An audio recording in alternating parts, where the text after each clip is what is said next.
Hi, I'm Stuart. Welcome to my YouTube channel. Thanks for viewing my video. In this video, I'm going to do the A Picture Paints 1,000 Words Booktube tag. Who wants to go, Booktube? This tag was created by Nigel at Reading Ideas -UZ9XK. I was tagged by Nigel. There are 20 photos in this tag that Nigel had in his video, and I'm going to have a response to all the photos he had. He provided some context in his video for a lot of these photos. I decided that what I'm going to do is I'm going to just take a step back and think, what will this photo say to me without knowing anything further, just assuming I'm coming into looking at the photo blind. I am going to attach Nigel's video so you can take a look at it, which you should actually. It's a real good video. But you'll also get an idea of some of the context if that's what you like.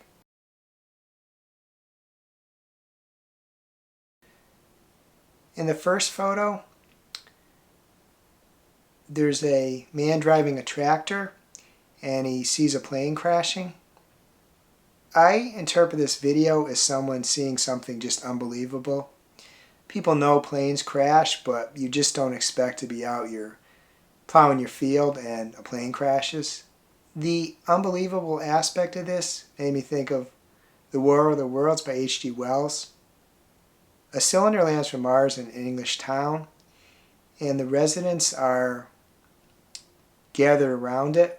They want to welcome the Martians, and a tripod rises up with a death ray on it and incinerates most of the people watching. And it's just the unbelievable aspect of this that I compare to the photo of the plane crashing. The story is based in the late 1800s too. It's just, for the people viewing this, it'd just be unbelievable. Another aspect of this is that after the shock of seeing the plane crash, the man is going to want to help in some way. Most people are going to want to help in that situation. He's either going to go toward the plane and see if anyone's alive, or he's going to try to phone for help. Of course, the time that the photo appears to be set, maybe phones weren't. There's probably no cell phone, so he has to go to some house, perhaps his own house. This aspect of it, trying to help people, makes me think of the book Fourth Wing. In this book, Violet Sorrengail wants to help her fellow cadets, sometimes to her detriment, but she does have a strong desire to help people. The reason this could hurt her is, in the world of the book, the other cadets, they're in a military academy to learn how to ride dragons, hopefully be selected by dragons, and cadets can kill other cadets in most circumstances.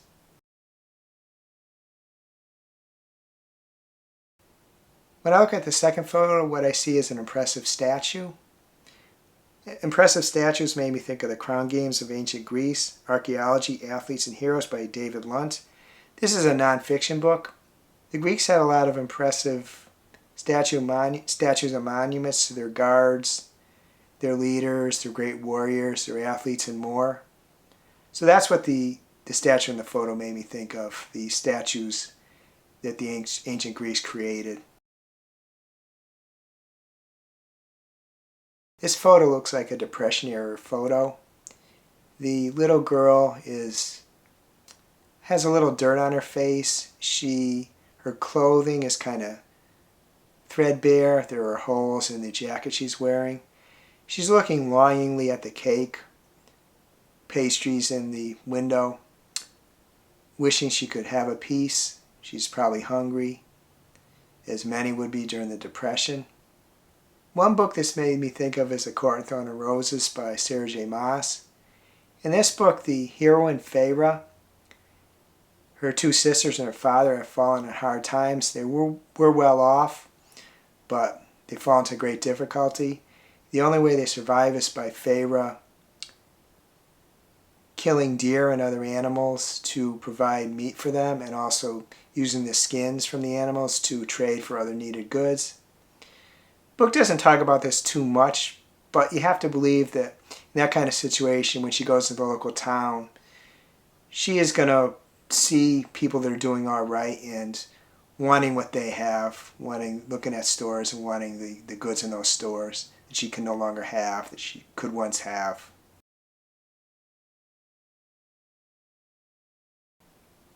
This photo appears to me to be a tsunami flowing over a large city. A tsunami is a natural disaster. I most think of tsunamis hitting Japan because that's what they show in the West. A tsunami devastating Japan. I was going to select a book that I read recently from Japan, but I found a better book, and that is Life as We Knew It, Last Survivors #1 by Susan Beth Pheffer. In this book, the moon moves a little bit out of orbit, and that creates a lot of natural disasters on the earth. Volcanoes, earthquakes, tsunamis. And in the case of the narrator and her family, they have a really bad winter. There's really bad snowstorms, very cold. They have to try to survive through this. The normal means of the pipelines of food and such items are gone. The photo makes me think of natural disasters, which makes me think of this book. The clowns in this photo make me think of Stephen King by It. The difference is that the clown in It wants to lure kids to their death. The clowns in the photo, although kind of scary looking, want to cheer the kid up. That aspect of it, trying to cheer a child up, made me think of The God of the Woods by Liz Moore, which I completed just recently, haven't reviewed yet, and I will this coming weekend. But in this book, there's a summer camp. A lot of the story is based in summer camp, upstate New York. And there's kids aged from 8 to 14 at the summer camp. They have to do this exercise of a few days where a group of them go into the woods to survive.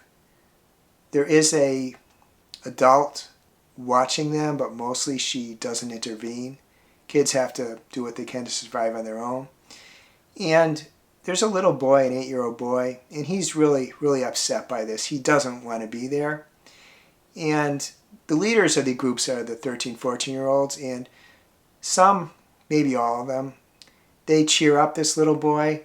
And I just think of that, the aspect of older, in this case older kids, but older people cheering up a kid. And that's what the photo makes me think of, too. The gargoyle in this photo makes me think of Gothic architecture, which makes me think of Gothic tales. And for this, I think of classic Gothic tales.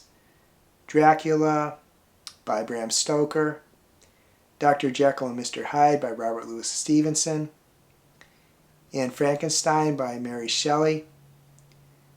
I need to get more familiar with Gothic tales, though, because I think some of the modern books I read are considered Gothic too, but I'm not quite sure. But this photo made me think of those Gothic tales. This photo shows a young couple from an earlier period. The young woman looks like she is confident things will turn out well, perhaps confident in the young man in the photo. He looks sad and troubled to me. This young couple made me think of Divine Rivals by Rebecca Ross. In that book, there's a young couple, 18, they turn 19 as the story goes on, set in an alternate England around the time of World War II. The young couple initially starts as rivals at a newspaper. They both become war correspondents, and they go out in the field to cover the war that is going on. And they do become a couple. This photo makes me think in that situation, what it'd be like. The young woman believes it's going to turn out well. The young man is troubled and sad. That's not truly the case of the couple in the book, but the couple in the photograph made me think of the couple in the book. Period clothing. I'm not very good at placing clothing, but say 100 years ago clothing and a young couple. This is a photo of a bird, so I thought about books that have birds in a prominent place in them. The first one I thought of is A House with Good Bones by T. Kingfisher. Vultures play a very important role in this book. Another one I thought of is Mr. Popper's Penguins by Richard Atwater and Florence Atwater. You can tell by the title that penguins play an important role in this book. This is a good children's book. Another book I thought of, Sea People, The Puzzle of Polynesia by Christina Thompson. This is actually a nonfiction book which looks into the Polynesian area and how people were able to travel between islands, how they originally settled the islands, things like that. And one of the things they found is that the navigators used birds as one of their navigation tools. Certain birds flew far away from islands, so if you saw those birds it wouldn't necessarily indicate an island was nearby. But other birds didn't travel far from islands, so if you encountered those birds you would know that a landmass was nearby. This photo makes me scared just to look at it. I can't imagine doing something like this. A climb with no support ropes. I both admire the courage of the climber and wonder if perhaps he's a little foolhardy. Climbing up a sheer rock face makes me think of Where Eagles Dare by Alistair MacLean. I've never read the book. I've wanted to read the book for a while. I revisited the idea recently because I'm thinking about Iron Maiden, their album Peace of Mind. There is a song on there called Where Eagles Dare based upon the Alistair MacLean novel. I believe the situation is there is a prisoner or prisoners in a high keep and a group of, I guess the commandos, has been sent to ascend to this keep and rescue the prisoner or prisoners that are being held. Another book it made me think of is Underworld, Journeys to the Depths by Susan Carter. This is actually a nonfiction book set under the ocean, as you would expect by the title. Possibly the tallest mountains even are underwater. Just made me think of exploration, and in the case of the Susan Casey book, explorers are trying to go to great depths, and it's kind of the opposite, going down adjacent to a mountain into a deep trench. So I thought of this book too.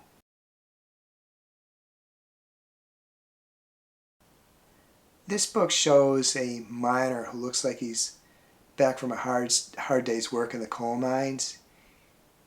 Probably too exhausted to even clean himself up. So he's eating while his wife sits beside him. And what this book made me think of is the effort people have to make a living, to put food on the table for their family. Doing something really difficult, likely shortening his life. He's probably going to get black lung disease and die young, because this story is set sometime in the past. The photo is set sometime in the past. I can't necessarily place the time, but they probably didn't, perhaps not even aware of black lung disease, or maybe they didn't even care.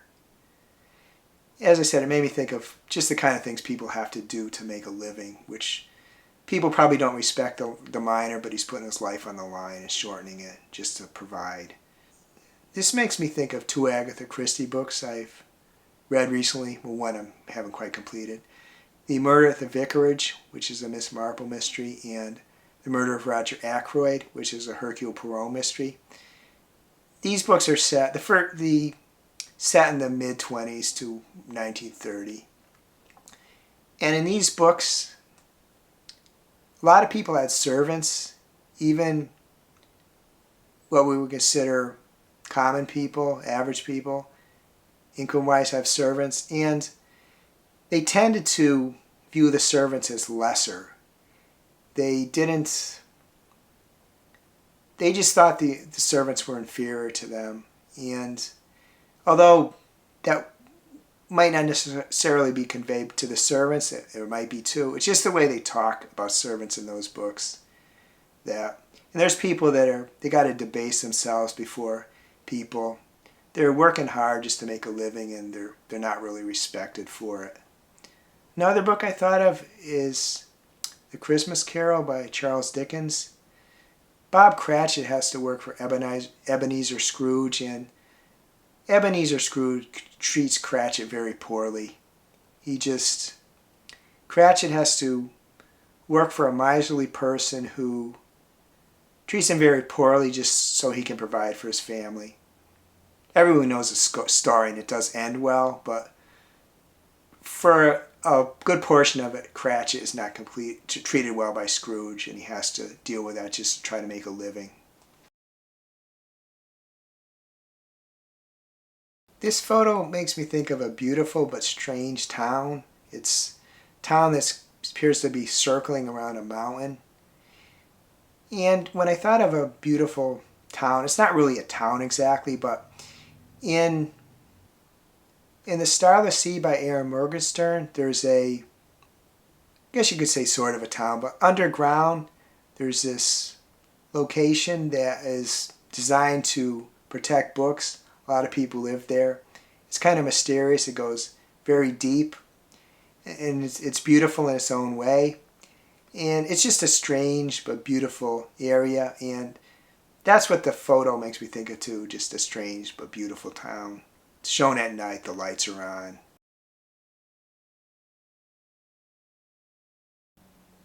This picture appears to show a galaxy, and that brings me back to my youth. I've commented before, but in my youth, science fiction was my favorite genre. I had a great sense of wonder about the solar system and the stars and such. And there's a lot of books maybe I could refer to, but my favorite author was Isaac Asimov. And the book I most think of is Foundation. It was actually a series, but in Foundation, the human race had colonized the galaxy. And so just the photo of the galaxy makes me think of the galaxy in Foundation, and sense of wonder I had for things like that. Actually, in Foundation, there is, shortly after the start, there is a decline. But just the idea of being able to see and explore a galaxy, which unfortunately we won't remotely see in my life, but it was cool to speculate as a kid. This photo makes me think of a handprint, and the book I chose for this is The Power by Naomi Alderman, only because there is a handprint on the cover of the book. There is no relation whatsoever. There's no relation whatsoever that I can see beyond that, but I just picked this book because there's a handprint on the cover, and in the photo there's a handprint in the dish.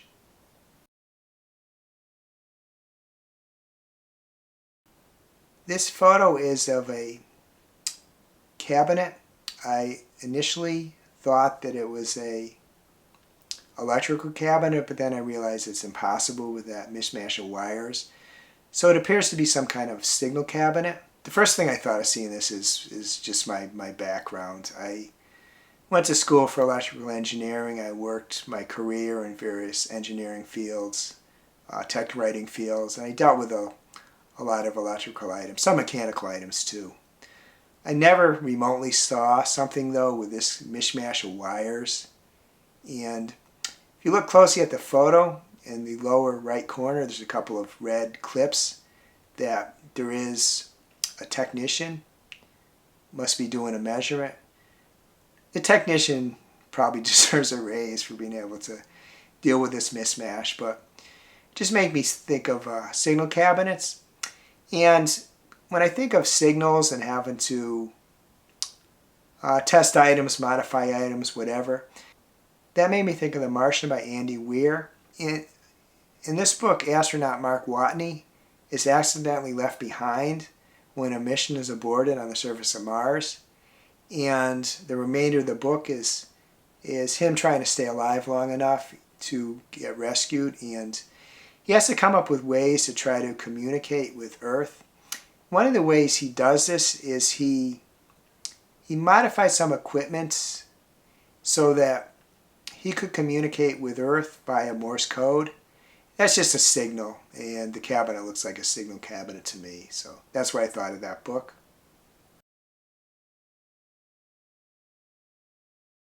This photo just makes me think of cold, snowy areas. And cold, snowy areas make me think of The Adventures of Captain Hatteras, Extraordinary Voyages No. 2 by Jules Verne. This book is set in the mid-1800s when there was an effort to reach the North Pole, and a group of explorers led by Captain Hatteras tries to do so. They encounter lots of snow and ice. They encounter some polar bears which bedevil them. The animal in the photo, which I know what it is because Nigel said, but if I was just pulling back a step, I'm not sure I would know. But I do know that that animal would not be in the North Pole. But just that in The Adventures of Captain Hatteras, they encountered lots of snow and ice, cold. This photo shows a packed soccer stadium. We refer to in the U.S., most of the world calls it football. I have to believe it's a European or South American one. In the U.S., when there's a World Cup, stadiums get packed. And although soccer does have a good following, there is both solid men's and women's leagues, they're not going to pack people in like this, like they would in Europe or South America. That makes me think of a book that I read a while back, which gave the history of the Men's World Cup. I looked on Barnes & Noble, and I could not find that specific book. So I found the closest thing I could to that book, which gives a history of the World Cup, and that is the FIFA World Cup 1930 to 2010, Politics, Commerce, Spectacle, and Identity by Stefan Rinke, editor, and K. Schiller, editor.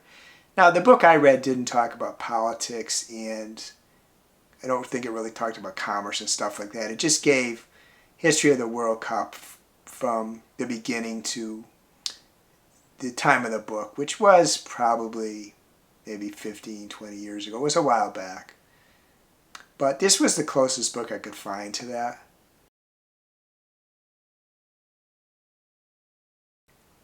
In this book, we see probably a father, could have been an uncle, I suppose, but probably a father with his son.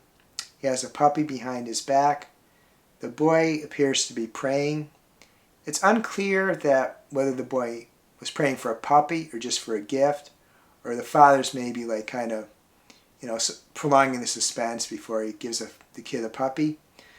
But that made me think of gifts that people give to one another. First book I thought about was The Traveling Cat Chronicles by Hiro Irakawa. Strictly speaking, this isn't a gift anybody gives to somebody else.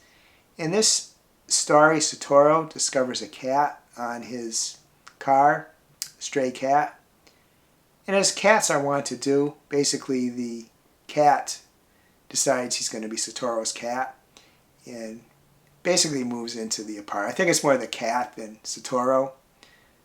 But this isn't a gift from anyone.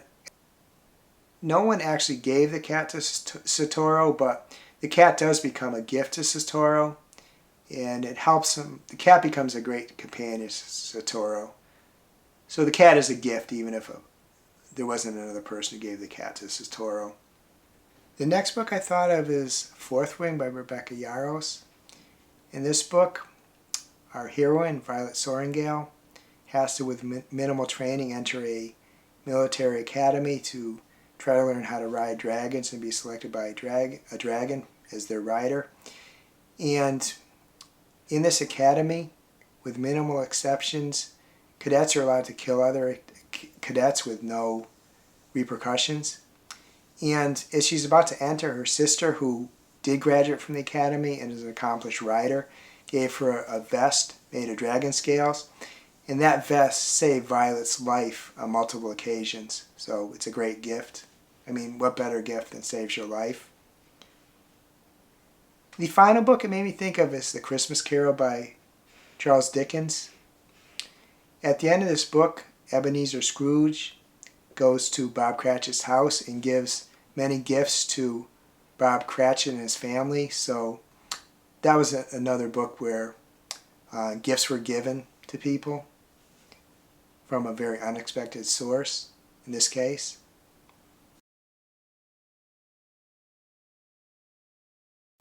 This photo shows a solo house on an island. First I want to say I think it's a pretty cool thing. One, that somebody's able to afford this island and have a solo house on it. Having a solo house on an island made me think of The Island of Dr. Moreau by H.G. Wells. In this story, there's a out-of-the-way island. It's actually like a jungle island, unlike the one in the photo, which appears devoid of trees, which is one thing. If I was on that island, I would want some trees. But in this island, there's a few buildings. There's a compound, but there's only a compound in this island. There's nothing else. So it's similar to the island in the photo in that sense.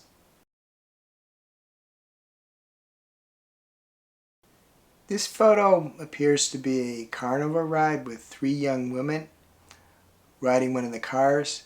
And they're all having vastly different experiences. You can tell by their expressions. Carnivals made me think of Something Wicked This Way Comes by Ray Bradbury, where there's a traveling carnival that arrives in the town of the book. In this story, two of the main characters, Will Halloway and Jim Nightshade, who are 2 boys, 13 going on 14, have considerably different reactions to this carnival. So that's similar to the young women in the photo. Another book I thought of is Mrs. Nash's Ashes by Sarah Adler. In this book there are 2 couples, and the 2 members of each of the couples have considerably different outlooks on life. They have considerably different views on things. The final photo shows a whale with a diver. Most of these photos I look through my books that I've read in the past few years. I look in Storygraph and see if one of them ticks something in my brain. This particular photo, I didn't have to do that. When I saw this photo, I thought of one thing. What I thought of was the Star Trek movie, Star Trek IV, The Voyage Home. In this movie, Captain Kirk and Spock, I don't remember if it's more than that, it might have been only Captain Kirk and Spock, they've traveled back to current times, which at the time of the movie was, I think, maybe early to mid-80s. And Spock mind melds with a whale. It's kind of an amusing scene. People can see him doing it, and they're looking at the whale, and then there's Spock goes in the water and mind melds with the whale.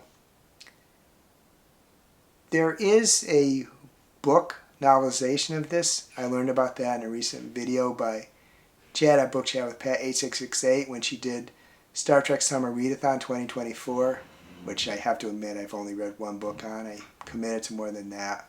Maybe I can get some more done by the end of the year. But I learned about this book by Pat at Book Chat with Pat. And the book is similarly titled Star Trek IV: The Voyage Home by Vonda M. McIntyre. There is one other thing I thought of when I thought of that movie. There's a rather amusing scene. Spock and Captain Kirk are in a crowded bus. There's a punk on there. He's playing his boombox really loud. And Spock politely asks him to cut the noise. The guy throws him a finger, and Spock gives him the Vulcan neck pinch and disables the guy, and everybody cheered on the bus, gave Spock a big hand. So I kind of remember that scene amusingly from that movie. Unrelated to the photo, but because the photo made me think of the movie. That's another iconic scene to my mind. So I found this quite an interesting and challenging tag, and you have options if you decide to do this tag.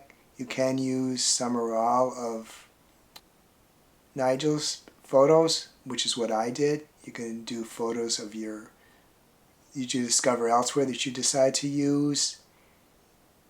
I watched a video by Philip Hall at A Poet Reads to Write, and he did some picture books of his, and he talked about those, so that's an option for you too.